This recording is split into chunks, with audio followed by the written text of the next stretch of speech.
बाल्य विवाह उच्छेद नहीं सचेतनता कार्यक्रम। बाल्य विवाह भली कुप्रथा उच्छेद निमंते जिलापाल कार्यालय शोभायात्रा बाहरी सहर परिक्रमा करथिले। रायगड़ा बालिका महाविद्यालय ऑटोनोमस कॉलेजर छात्री माने सचेतनता कार्यक्रम जिला आईन सेवा प्राधिकरण पक्षरु अनुष्ठित हो जायछि। एही अवसर में जिला कोऑर्डिनेटर दिवाकर परीक्षा बाल्य विवाह आईनगत अपराध बोली उल्लेख करथिले। शिशुंक शिक्षा स्वास्थ्य और भविष्यत उपरे बाल्य विवाहर कुप्रभाव संपर्क में से गभीर आलोचना करथिले। सम्मानित अतिथि भावे शिशु मंगल कमिटीर अध्यक्ष उपस्थित रही शिशु सुरक्षा परिवार और समाजर सामूहिक दायित्व बोली कहिथिले।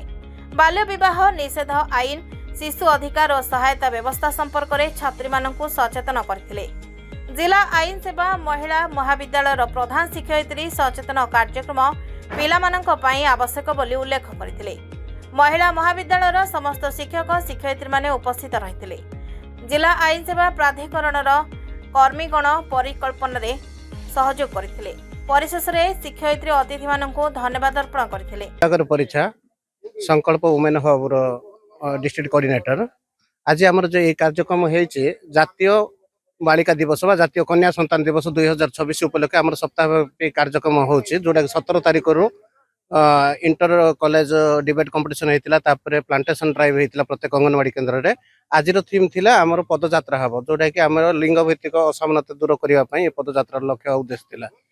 एटा बेटी बचाओ बेटी पढ़ाओ अंडर रे करा होछि। यह समग्र सबु जिले में कराऊँ आम राज्य में आम रायगड़ा कॉलेज वुमेन्स कॉलेज सब छात्र छात्री ये जग देते आमर वन स्टॉप सेंटर शक्ति सदन आउ वुमेन हब स्टाफ सब ये जग देते